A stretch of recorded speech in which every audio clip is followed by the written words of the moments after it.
한 번에 합격 해커스. 이번 시험 일단 보시느라고 수고하셨고 간단하게 설명하면서 강평하겠습니다. 뭐 저도 지금 처음 봐가지고 지금 해설 빨빨 붙였는데 빨리빨리 설명드리고 전체적인 강평을 간단히 드리도록 하겠습니다. 자, 처음에 신청이죠. 이거는 좀 난이도가 하죠. 1번부터 난이도 한번 붙여볼까요? 편의로의 다른 행정 신청을 접수하실 때 행정절차법 조항 흠이 있을 때 거부하는 게 아니라 반려죠. 반려하면 안 되죠. 보완을 요구한다. X 보완입니다. 거부가 아니라 보완. 이건 좀 특이하게 나오는데 대통령이 규정되어 있습니다. 맞습니다. 이것도 맞고.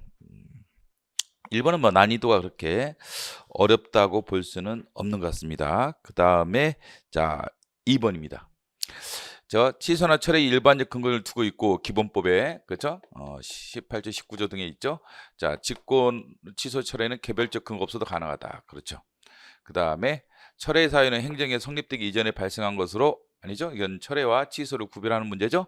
뭐 개념 아주 뭐 기초적인 개념이기 때문에 난이도가 어렵다고 볼 수는 없는 것 같습니다. 뭐 이것도 그렇고 다 기존에 익숙하게 나왔던 선지들이 반복해서 나왔기 때문에 어렵다고 볼 수는 없다. 난이도 하. 3번입니다. 법령에 특별한 근거가 있는 경우에만 부관으로서 부담을 부질 수 있다. 자, 법에 근거가 있는 경우에만. 법에 특별한 근거가 있다는 것은 기속이죠. 기속행위의 경우는 법에 근거가 있어야 되고 재량행위는 법에 근거 필요 없죠. 근데 수익적 행정처분이 기속행위라고 할 수는 없죠. 재량행위가 많이 있기 때문에 X라고 봐야겠습니다. 이 경우는 기선망 어퍼가 이 사건은 본질 효력 해당 위법이다. 이것도 계속 나왔던 판례고 사업부관 계속 나왔던 판례죠. 그 다음에 이것도 계속 나왔었죠. 사법상 행위와 부관과의 관계. 그래서 부관에 대한 착오가 있었다는 이유만 가지고 사법상 계약이 취소 사유가 될 수 없다라는 유명한 판례 내용입니다. 이것도 뭐 기출에 많이 다뤄졌기 때문에 난이도가 하다. 공법관 사법관계죠. 자, 구세 행정산 이게 무슨 사건이었죠? 인천공항 사건이었습니다. 사용허가는 공법관계죠. 그러나 공단이 이것을 행정사에 대해서 전대했다. 예를 들면 뭐 신세계 쪽이라든지 이런 쪽에 전대 많이 하죠. 그래서 공항에 이제 뭐 백화점도 들어오지 않습니까? 이건 사법관계로 봤죠. 이건 기출에 있죠. 좀 특이한 판례지만 기출에 있기 때문에 큰 문제가 되지는 않을 것 같고. 그다음에 두 번째, 입찰보증 국고기소는 사법관계에 해당한다. 그 다음에 무단점이나 변상금은 공법관계 처분이죠. 일반인 대부분은 사법관계다. 조달천장의 법에 근거한 입찰 장가 자격 제한은 처분이죠. 그래서 X. 이것도 쉽죠? 맨날 기출에 나왔던 거니까 다 기출에 나왔던 겁니다. 4번까지는. 그래서 뭐 일단 4번까지는 어렵다 볼 수 없죠. 이거는 아직 기본법은 출제가 안 됐던 게 나왔죠. 왜냐하면 3월 24일 날 시행됐기 때문에 이번에 처음 등장한 내용인데 앞으로 기본법 확대될 가능성이 많습니다. 제가 어제도 어제 공유란에 제가 기본법 꼭 확인하고 가라라고 했는데 딱 내가 하나 지적한 게 기본법이었단 말이죠. 기본법이 이제 3월 24일 날 시행됐기 때문에 앞으로 본격적으로 출제가 될 수가 있습니다. 자, 기출이 없죠, 이런 것들은. 그래서 기본법을 명확하게 읽고 가지 않았으면 당했을 뻔했다. 이건 적용 안 하는 사유입니다. 제재처분, 그 다음에 이것도 안 하죠. 이것도 안 하. 이건 합니다. 이거는 좀 기출이 없었기 때문에 뭐 중상 또는 상이라고 볼 수도 있어요. 이거 안 보고 왔으면 당했겠죠? 안 보고 갔으면 당했을 거다. 근데 보고 왔으면 이제 당하지는 않았을 텐데 사람마다 이거는 뭐 난이도가 틀렸다. 그래서 이 경우는 적용이 안 되고 5년이 이건 5년이 적용됩니다. 4번은. 그 다음에 6번. 헌법 89조죠. 총리령 불령의 증결자는 대통령 경우는 달리 국민의 심의를 안 거쳐야 된다. 그렇죠. 대통령 총리령 불령은 좀 차이가 있죠. 불령은 안 거쳐야 되죠. 총리령도 대통령은 거쳐야 됩니다. 헌법 89조. 자, 법령 보충 행정규칙이죠. 대적 효력 있죠. 헌법소위나 명령규칙 심사에 해당이 되죠. 뭐 이것도 뭐 중요한 판례로서 계속 나왔던 겁니다. 요건을 법률에서 규정한 거 말고 추가로 요건을 확대했단 말이에요. 여기는 두 가지 사유로 했는데 여기는 세 가지 사유다. 불령이 뭐였죠? 입찰 참가 자격 제한 사유였죠.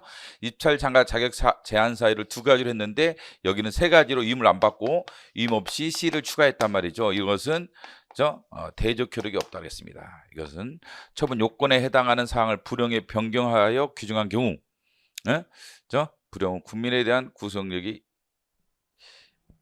있다. 그래서 이게 의미 없음에도 이거 없음에도죠 이거. 문제 못하다. 아니 우리 지금 이거 탈자신 것 같아. 지금 시간이 없어가지고 문제 아마 긁어서 어디를 쳤을 거예요. 어디를 쳤을 거야. 문제는 오리가 없을 거예요. 분명히 없는데 우리 직원들이 지금 막 지금 제가 제일 먼저 강의하거든 사실은 2시 바로 강의해가지고 아마 이게 지금 아마 안 올라갔을 상태에서 이걸 쳤나 봐. 내 보니까. 그래서 오류입니다. 없음에도 불구하고 되죠. 그렇죠? 있음이 아니라 없음에도 불구하고. 자, 대적 구속력이 없습니다. 정답 X입니다. 자, 대통령 입법 부작위는 부작위 파견소송 대상이 될 수 없죠? 맞습니다. 이것도 계속 나왔던 거고. 근데 뭐 3번도 계속 나왔던 거라서 이게 어렵다고 볼 수는 없어요. 이것도 6번에 3번이 그래서 계속 기출에 나왔던 거라서 기출 문제만 잘 풀었다라면 뭐 난이도가 하죠. 기출 문제만 잘 풀었다라면 난이도가 하라고 봐야겠고 7번은 하자. 과세처분의 취소를 관한 행정소송 선행처분의 개별 공시지가 일정 위법성을 독립적 위법사유로 정할 수 있다. 그렇죠? 과세처분과 개별적 공시지가 사안에 하자승계 인정됐죠. 이건 뭐 기출 엄청 많으니까 이거는 옳은 거 쉽게 찾았겠죠? 자, 동의를 충족하지 못한 하자는 후에 추가됐다는 이유만 가지고 치유되느냐 안 되죠? 내용적 하자는 치유가 안 됩니다. 그 다음에 하명이 무효면 대집행 개고도 무효죠. 이때는 하자 승계되죠. 무효일 때는 하자 승계되죠. 그래서 이것도 X. 그 다음에 하자 치유 조세 채권은 소멸시효 기한이 만료됐다는 의무가 치유되느냐 안 되죠. 이게 언체 뭐 기출에 뭐 수없이 나왔던 거라서 난이도가 이것도 어렵다고 볼 수가 없겠습니다. 7번도 난이도 하. 기출에 계속 나왔으니까. 그 다음에 8번. 어떤 처분의 법에 근거가 있는지 절차법에 정한 절차를 준수했는지 소송 요건에서 판단할 문제다. 아니죠. 이거는 처분이 정한 절차를 안 거쳤다 하면 위법이 되죠. 그래서 위법여부는 본안심리 내용이죠. 그래서 요건심리가 아니라 이건 본안심리. 요건심리가 아니라 본안심리 내용이죠. 이것도 기출에 있을 겁니다. 분명히. 예. 그죠? 있습니다. 뭐 있을 겁니다. 아니라 처분서 인정되죠? 이것도 많이 나왔던 거고 최근에 병부청장. 그 다음에 직장 가입자 자격 상실, 자격 변동 안내 통보는 처분성이 없다. 뭐 이것도 나왔을 겁니다. 그 다음에 처분에 해당하는지에 대한 기준에 대한 설명이고 이것도 있을 테고. 그래서 이것도 뭐 기출에 분명히 있습니다. 이거. 근데 많이 나온 건 아니기 때문에 중으로 한번 잡아보겠습니다. 이건 8번은 중으로. 난이도 중으로 잡을 수가 있습니다. 이게 9번이 케이스 문제고 좀 난이도가 이거 좀 약간 어려웠다 봐야겠죠. 난이도 이건 상. 이게 케이스 문제이기도 하고 기출에 이게 딱 있었다고 볼 수는 없기 때문에 난이도가 이거는 약간 있었다. 이렇게 볼 수가 있습니다. 자, 일단은 부정급여 신고를 했는데 처리가 안 되자 제3자에 대한 비공개 결정에 대해서 취소 심판을 청구했다. 뭐 이런 얘기죠. 개인형 보호법상 정부 주체에게 열람 청구권이 보장돼 있다 하더라도 그죠? 주체에게는 열람 청구권이 보장돼 있죠. 갑은 이에 근거하여 을에게 신고자에 대한 정보 공개를 요구하여 정보를 받을 수는 없다. 그렇습니다. 이에 근거해서 그런 거예요. 그래서 제3자 정보 공개 문제는 뭐의 문제예요? 개인형 보호법이 아니라 정보공개법의 문제입니다. 개인형 보호법에는 없고 정보공개법이죠. 정보공개법의 문제다. 그래 이에 근거하여라고 돼 있으니까 이게 개인형 보호법이죠. 이럴 때는 이제 수험생 입장에서 이런 거 다 써주는 게 좋죠. 이게 개인형 보호법에 근거하여 이렇게 써주는 게 시험장에서는 이걸 뭐 독해 연습을 시키는 건 별로 안 좋잖아요. 그렇기 때문에 출제 자리 좀 뚜렷하게 써주는 게 좋을 것 같아요.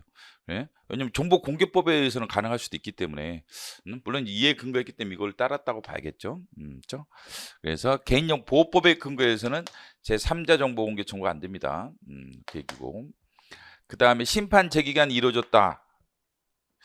봐볼까요? 이거는 비공개 통지가 8월 26일에 있었죠. 그 다음에 행정심판은 12월 27일에 있었죠. 그러면 이게 90일이 지났죠. 9월, 10월, 11월, 12월이니까 90일이 지났죠. 안달로부터 통지를 받았으니까 안달로 봐야 되고 그 다음에 12월 27일이기 때문에 90일이 지났죠. 그래서 행정심판 청구 기간은 도과했다라고 봐야겠습니다. 행정심판 청구 기간은 도과했다. 그래서 적법하게 제기된 것으로 볼 수는 없습니다. 자, 이 신청에 해당하느냐? 여기에 대해서 뭐 논란이 있을 법한데 이 신청은 아니라고 보는 게 타당한 것 같아요. 그죠? 이거는. 그래서 기산점이 되느냐? 안 된다. 이것도 사실 행정기본법을 염두에 두고 낸 겁니다. 여러분들은 아마 못 느낄 수도 있었겠지만 행정기본법에 이제 와서는 뭐예요? 그동안에는 없었지만 신청했죠? 거부했죠? 이신청했죠? 그러면 이 신청을 기각을 했다라면 이게 통지가 나오죠? 이때로부터 90일 이내에 심판이나 소송을 제기하면 된단 말이에요. 심판이나 소송을 제기할 수 있도록 기본법 조항에 들어왔죠. 이게 이게 적용되느냐? 이게 이신청이라면 적용되겠죠. 이신청이라면 이게 기각 결정돼서 통지받은 때로부터 90일 이내에 심판이나 소송을 제기하면 기간 내 제기한 것으로 볼 수도 있고 기산점이 되겠지만 이신청이 아니라고 봐야 됩니다. 왜? 이신청은 해당 처분청이 하는 거죠. 해당 처분청에 이신청을 하는 거지. 그죠? 처분청은 좀 따로 있고 국민권익위원회 고충민원을 제기한 것이어서 이것은 해당 처분청이 처분의 시정을 요구하는 이신청으로 보기는 힘들죠. 그래서 이신청이 아니기 때문에 기산점이 되는 것도 아니라고 봐야겠습니다. 자, 이거는 뭐 이미 기출에 있었던 거죠. 학술연구에서 일시적으로 체류한 외국인. 그래서 5조 2항 정보공개법 5조 2항에서는 대통령 영해로 정하도록 돼 있죠. 대통령 영해 가면 뭐가 돼 있어요? 국내 주소가 있는 외국인, 그 다음에 학술연구자 일시 체류하는 외국인, 그 다음에 우리나라에 본점이라든지 지점을 두고 있는 이런 법인에 대해서 외국법인 에 대해서 정보공개 청구권을 인정하고 있죠. 여기서는 이제 일시 체류한 거죠. 학술연구에서 일시 체류한 외국인 가능하죠. 이거 뭐 기출이 있죠. 이렇게 케이스로 나온 건 아니지만 이는 기출에 있었던 표현이죠. 그래서 옳은 것은 기억과 리을이었다 라는 겁니다. 자, 그 다음에 10번은 처분 규정의 설정 공포의 규정은 침입적 처분, 수익적 처분에게도 적용된다. 공통으로 적용되죠. 그래서 공통으로 적용되는 것, 처분 중에 수익적 처분, 침입 공통으로 적용되는 것 중에 하나입니다. 그 다음에 송달받을 자가 지정 컴퓨터 입력된 때, 확인이 아니라 입력된 때죠. 입력이 도달된 것으로 본다라는 거죠. 이게 이제 절차법이 시행된 다음에 처음 들어왔죠. 이게 2회가 아니라 3회다. 송달이 불가능한 송달받자가 알기 쉽게, 그죠? 이거는 계속 있었고. 그래서 소고를 통해서 이거는 맞출 수 있지 않았을까라고 생각은 듭니다. 이걸 맞췄다라면 3번은 뭐 암기했다든지 또는 뭐 속으로 통해서 풀었겠죠. 이건 중으로 봐야겠죠. 그러면 이제까지 지금 지워버렸네. 중이 2개, 상이 2개, 이 정도 난이도. 나머지는 하였고. 자, 11번은 질서 위반 행위와 관련된 법이죠. 이거 뭐 어렵지는 않은 것 같네요. 그렇죠? 신문이 없는 자한테도 성립한다. 가장 중한. 그다음에 정당한 이유 있을 때 부과하지 아니한다. 오인하고. 그다음에 아니죠. 과태료 부과는 직접 하죠. 행정청이 직접 할 수 있기 때문에 법원이 비송사건 절차법에 의한 결정으로 과태료를 부과하는 게 아니라 일단 행정청이 과태료를 부과하고 이의제기하면 실효되고 실효된 다음에 과태료 재판에서는 법원이 비송사건 절차법에 따라 부과하죠. 그렇지만 그냥 부과할 수 있죠. 그렇기 때문에 X다. 행정청이 법 위반 사실을 적발하면 바로 과태료를 부과할 수 있죠? 있습니다. 그래서 X가 됐습니다. X. 4번이 틀렸죠? 이것도 뭐 그다지 어렵지는 않죠. 하라고 봐야지 뭐죠. 그 다음에 12번 행정조사 기본법이죠. 조사원이 목적 달성 실효 채취로 손실 입혔을 때 보상 조항이 있고 자발적 협조를 얻어 실시하는 경우에는 법의 근거 없어도 가능하죠. 그 다음에 3번째 조사 신상이나 사업 비밀이 유출될 우려가 있으므로 조사된 하여금 자료의 제출을 하게 할 수 없다가 아니라 여기엔 하게 하되 이제 이런 자료 제출이 유출되지 않도록 조치를 취하도록 되어 있습니다. 그래서 X. 그래서 자료 제출을 요구할 수 없다가 아니라 할 수는 있는데 말이죠. 공동서 해야죠? 맞습니다. 근데 이제 3번이 많이 다뤄진 법정은 아니었지. 1, 2번은 규칙에 많이 있고 3번, 4번도 1, 2, 4번은 규칙에 많이 있고 3번은 규칙에 별로 많지는 않죠. 그러나 뭐 소고에서 풀 수 있다든지 이렇게 됐기 때문에 뭐 이것도 중으로 봐야겠습니다. 중3, 중은 3으로 보죠. 중 3개, 중 3개, 상 2개. 그 다음에 거부처분의 집행정지 안 되죠? 허용이 안 되고 그 다음에 사정판결 맨날 나오는 거죠. 위법성은 처분 실효 기준으로 필요성은 변론 종결 실효 기준으로 그죠? 그다음에 집행정지, 소극적 요건, 행정청이 있다. 그다음에 맨날 나오는 거죠. 조합 설립 결의에 대해서 인가처분에 대해서 한 것으로 나타야 한다. 이건 하로 봐야죠. 뭐 기출이 너무 많았기 때문에 하로 봐야 되겠고. 14번은 첫째, 다른 법령 규정에 따른 보상 청구권이 모두 시효로 소멸된 경우를 하더라도 배상법 2조 단서의 규정이 적용된다. 자, 다른 법령 규정에 따른 보상이 모두 시효로 소멸했다. 그래도 보상의 배상이 안 되는 거냐? 보상의 배상이 안 되는 거냐? 이게 시효로 소멸했단 말이죠. 그렇다 봐야죠. 그렇죠? 보상의 배상이 안 된다. 왜? 자기가 권리를 행사를 안 하는 겁니다. 보상 청구가 가능했는데 시효로 소멸했기 때문에 보상 청구는 행사를 못하게 된 것이지, 법에서는 보상 규정이 있었기 때문에 이거는 배상을 할 수 없는 경우에 해당한다. 그렇습니다. 그 다음에 다른 법령의 규정에 따른 보상을 지급받는 것에 해당하지 않는다. 그래서 이제 이 공범법상 요양비를 말하는 건 아닙니다. 치료비를 말하는 게 아니에요. 그렇죠? 피해에 대한 보상을 말하는 거지. 치료비 받았다고 해서 배상을 청구할 수 없는 건 아닙니다. 그래서 여기에 해당하지 않아요. 치료비, 요양비. 요양비는 여기에 해당하지 않아. 보상이 아닙니다. 그래서 배상을 청구할 수 있게 됩니다. 이런 경우. 있게 된다. 이런 경우는 보상을 못 받은 거예요. 그렇기 때문에 배상을 청구할 수 있다라는 거죠. 그렇죠. 뭐 치료비 가지고 보상을 받았다고 할 수는 없죠. 공무원협회 이제 요양비, 치료비 일종의 그거 가지고는 아니고 손해에 대한 배상에 준하는 보상이겠죠, 그렇죠? 의미상 이게 맨날 나오는 거였으니까, 그렇죠? 2조 1항의 단상 보상이 된다라면 배상이 안 된다는 거고, 만약에 배상을 먼저 받았다라면 보상 청구는 가능하죠. 보상 청구는 가능하다고 봐야죠. 보상 지급 거부 안 된다. 거부 위법으로 봤죠. 거부 위법으로 가지고 법은 2조 1항의 단서는 뭐가 안 된다는 거예요? 배상이 안 된다는 거지 보상이 안 된다는 조항이 아닙니다. 그래서 먼저 배상을 받았다라면 보상을 거부할 수 있는 근거가 안 돼요. 2조 1항의 단서, 국가배상법. 그래서 이 단서에 따라서 지급을 거부할 수 있느냐? 없다는 거죠. 근데 보상을 받을 수 없다라면 배상을 청구할 수 있죠. 맞습니다. 4번. 보상이 안 되면 배상을 청구할 수가 있습니다. 물론 보상이 안 되면 배상을 청구할 수 있다. 4번. 보상이 안 되면 배상을 청구할 수 있답니다. 자, 15번 케이스인데 쉬운 문제여가지고 케이스라고 하기도 그렇고, 그렇죠? 이게 처분성이 있기 때문에 한 곳으로 다툴 수 있죠. 그래서 취소도 가능합니다. 그다음에 사무총장이 아니라 지방의회가 피고가 됩니다. 그다음에 제명 의결에 대해서 다툴 일이 있죠. 실제 이거 인정했죠? 이것도 개출에 계속 나왔기 때문에 4번. 그렇죠? 임기가 만료됐다 하더라도 취소를 구할 일이 있죠. 왜? 월정수당 때문에 취소를 구할 일이 있다. 그래서 이것도 계속 나왔기 때문에 난이도가 높다고 할 수는 없습니다. 또 난이도 하라고 봐야죠. 그렇죠? 계속 나왔던 것은 하예요. 기출에 계속 나왔던 것들은. 입주 예정자에게도 기출이 있죠. 건물의 사용검사 처분에 대해서 제3자 행정 차원의 행정을 제기할 수 없습니다. 원고적 결 소익이 없다고 했죠. 소익이 등이 없다라고 봤습니다. 옳지 않은 건 1번이기 때문에 답을 쉽게 할 수는 있었겠죠. 행정문에 제기할 걸 민사소로 지방법원에 제기하여 판결이 되는 경우 관할 위반에 해당하는 게 아니라 고의 중과할 실이 없다라면 이것을 이송해 주도록 돼 있죠. 이송해 주도록 돼 있습니다. 민사소인 소가 서울행정법원에 제기되었는데 피고가 제1심법원에서 관할 위반을 항변하지 않았다라면 1심원의 변론 관할이 생긴다. 그렇게 볼 수 있습니다. 민사소송법. 이건 약간 안 배우는 내용이 사실은. 근데 이게 이제 기출에 많이 있었기 때문에 이게 있었기 때문에 이걸 찍을 수 있을 테고, 이건 잘 안 배웠던 거. 이건 많이 배웠던 거고, 그렇죠? 많이 나왔던 거. 이것도 많이 있었고, 법률상 이익으로 보지 않죠?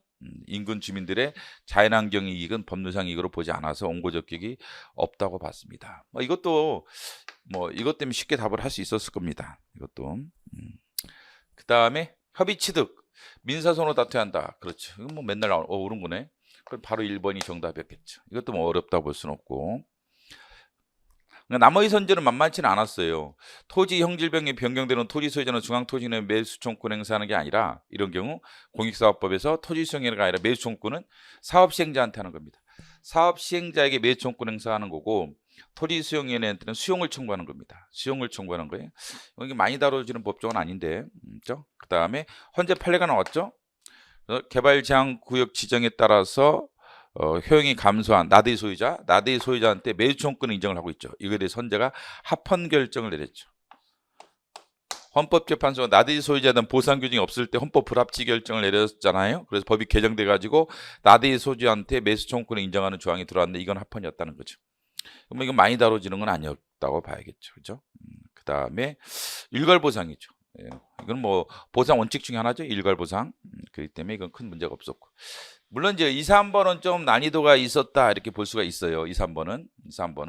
근데 1번이 뭐 너무 많이 나왔기 때문에 기출이 협의취득. 그렇기 때문에 뭐 너무 많이 나온 기출이 정답이었기 때문에 이게 어렵다고 볼 수는 없습니다. 이게 또 난이도가 하라고 봐야죠. 그다음에 과태료. 대법원 판례죠. 형벌 과태료 일사부질이 반하지 않는다는 게 판례 입장이죠. 그다음에 시정명령 내렸는데 시정명령 위법하게 이루어졌죠. 그래서 취소했다라면 이행량 부과할 수 없다고 봐야겠죠. 그죠? 시정명령 내렸다. 이걸 불이행했다. 그러면 그죠? 과징금, 과징금 부과할 수 있죠? 이행강제금, 여기서 이행강제금이네. 이행강제금 부과할 수가 있습니다. 그런데 보통 이렇게 되는데 이게 만약에 위법이어서 취소했다라면 만약에 시정명령이 위법이어서 취소됐다라면 그죠? 뭐 불이행이 의무 위반으로 볼 수는 없단 말이에요. 그렇기 때문에 이행강제금 부과는 안 되지. 부과하면 안 된다. 이행강제금 말입니다. 그래서 부과할 수 없습니다. 없다. 취소했다라면 그죠? 행정 위법하게 돼서 이제 취소했다라면 나중에. 그다음에 2, 3차 계고는 처분성이 없죠? 이거는 뭐죠? 연계 불가하다. 맞습니다. 이거는 많이는 안 다뤘지만 중요 판례라고 봐야죠. 그죠? 그죠? 일부만 인지했을 때는 그죠? 나중에 추가로 과징금을 부과할 수 있습니다. 한꺼번에 인지했을 때 다 인지했단 말이에요. A, B 법 위반 사실을 다 인지했단 말이에요. 이것도 인지했다. 그러면 나중에 추가로 과징금 부과 안 되죠? 과징금 부과가 안 된다. 알겠죠? 그런데 A는 인지했고 B는 인지를 못했지만 나중에 이제 부과하고 나중에 B를 인정했다면죠. 인지를 했다라면 추가 부과는 되죠. 추가 부과는 될 수가 있습니다. 과징금 대신 앞에 부과한 것은 공지하고 부과해야죠. 그 얘기입니다. 그죠? 그 얘기입니다. 이거는 일부만 인지하고 부과하고 나중에 추가로 인지했다는 거지. 추가로 인지했을 때 추가로 부과할 수 있습니다. 그런데 형평을 고려해 추가 과징금 양정이 이루어져야죠. 그렇죠? 이게 이미 부과했으니까 앞에 부과한 것과 고려해서 이 두 번째 부과금을 결정해야 한다. 이행강제금, 과징금 여기서 과징금 부과를 금액을 결정해야 한다. 뭐 이런 얘기입니다. 이건 앞으로 나올 수도 있을 것 같아요. 많이 기출이 나온 건 아니죠. 이게 많은 기출에 있었던 것은 아닙니다. 그런데 뭐 2번은 기출이 있었기 때문에 그다지 어렵지는 않고 이것도. 그다음에 뭐 원체 중요한 판례였고 뭐 곳곳에서 출제가 이미 됐었던 거라서. 근데 다만 이게 헌재 판례에서 헌법 배운 사람들한테는 쉬운 건데 헌법 안 배운 사람한테는 약간 어려울 수도 있었던 선지죠. 선취소 통칭은 아니다. 그래서 항고소행 대상이 되죠. 그다음에 일심 전속적이기 때문에 소원취소는 유족이 처분의 상대방이 될 수가 없다. 그죠? 될 수가 없습니다. 그다음에 보훈처장이 아니라 대통령이었죠. 이것도 기출이 있었고, 그다음에 헌법 시간에 배웠던 헌법 전문 사건이죠. 헌법 전문에서 유공자를 추천해줄 의무 있다 없다? 없다 봤죠. 그래서 때문에 헌법소원으로 다툴 수 없습니다. 부작에 대해서 헌법소원으로 다툴 수가 없습니다. 있다가 아니라 없답니다. 이거는 행정법만 배웠던 구금 수험생 입장에서 약간 난이도가 있어. 그런데 뭐 이 두 개가 확실했기 때문에 맞힐 수. 그러면 문제가 없겠네. 기억 니은. 왜냐면 이게 기억 니은 니었으면 어려운데 지금 기억 니은은 맞고 이게 확실하면 나머지는 아니니까. 기억 니은이 맞으니까 답을 할 수는 있었겠네. 난이도 중. 이게 만약에 기억 니은 니이었으면 3번 찍는 수험생도 좀 있었겠죠? 이걸 안 배웠으니까. 근데 이거 뭐 기억 니은 니이었기 때문에 답을 할 수 있었다고 봐야겠습니다. 20번을 19번 그렇게 어렵진 않았다. 중이었죠. 자, 강제 행정상 강제에 해당한다. 30조. 행정기본법 이번에 사실은 여러분이 알게 모르게 세 문제 정도 나온 겁니다. 조심하라겠는데 기본법 행정강제 30조에 해당하죠. 그 다음에 대집행법 5조 1항에 징수할 수 있다고 되어 있습니다. 그 다음에 대체적 장의무죠. 그 다음에 공법상 뭐야 되고, 그 다음에 사무비의 소속에 따라 국세와 동일한 수준의 국세와 동일한 순위 선취득권이 아니에요. 이 비용은 그 다음 순위죠. 다음 순위. 선취득이 아니라 다음 순위이기 때문에 뭐에 대해서 국세에 대해서는 다음 순위입니다. 대집행 비용 징수 다음 순위. 선취득권이 아닙니다. X. 그래서 4번이 정답이다. 자, 뭐 그렇게 어려웠다 이렇게 볼 수는 없는 것 같아요. 어려운 문제, 상해에 해당하는 문제 2문제, 뭐 중에 해당하는 문제 한 3문제, 4문제, 4문제 정도 이렇게 나머지는 하 14문제 정도 하였기 때문에 이건 빨리 풀고 이것도 뭐 그렇게 기출이 다 있었던 거라서 예? 그래서 아까 봤던 문제에서 보시면은 9번 문제만 좀 여러분이 좀 어렵지 않았을까? 그 9번 문제. 그다음에 5번 문제는 봤으면 정확히 봤으면 맞추고 아니면 못 맞췄겠지. 그죠? 그래서 뭐 사람마다 5번이 난이도가 있었다 볼 수도 있고 아니었다고 볼 수도 있습니다. 이거는 5번은. 그래서 5번과 9번이 좀 난이도가 있었고 나머지는 뭐 대체적으로 쉬웠다. 그래서 이거는 뭐 2개 정도면 커버할 수 있지 않았을까. 일반 수험생 입장에서 뭐 크게 뭐 잘하지 않아도 공부를 엄청 뭐 잘하지 않아도 기본 공부 좀 기출 열심히 풀었던 수험생 입장이라면 한 2개 정도라는 거죠. 자, 이걸 통해서 우리가 이제 알 수 있는 것들이 있어요. 기출이 제일 중요하다. 뭐 확실하죠. 기출이 제일 중요하다. 뭐 이거야 뭐 이론의 여지가 없고 좀 행정기본법이 앞으로 계속 당분간 나올 가능성이 높다. 그래서 행정기본법 공부를 좀 철저히 해야겠다. 행정기본 공부를 좀 철저히 해서 보충을 해줘야겠다. 절차법도 개정된 게 나왔죠? 근데 절차법도 이제 개정된 게 몇 개 더 있었기 때문에 6월 대비 수험생들은 절차법도 다시 한번 체킹을 하고 가시는 게 좋을 것 같습니다. 기본법은 철저히 하시고 절차법은 기존 공부에 기반을 둬서 추가된 것들, 이번에 개정된 것들 좀 자세히 보고 들어가시면 좋을 것 같습니다. 문제 깔끔했고 어렵진 않았고 난이도 2개 정도만 있었고 나머지는 뭐 난이도가 그렇게 높다고 볼 수는 없었던 문제입니다. 그래서 한 90점 정도나 95점 정도는 맞춰야만 되지 않을까 라고 생각이 됩니다. 자, 이번 시험 하여간 고생하셨고 6월달 대비해서 기출문제 다시 한번 쫙 훑어보시고 그 다음에 행정기본법장 좀 정확하게 보시고 절차법이랑 보시고 들어가시면 다음 6월 달도 충분히 잘 대비를 할 수 있을 것으로 보입니다. 예, 수고하셨습니다.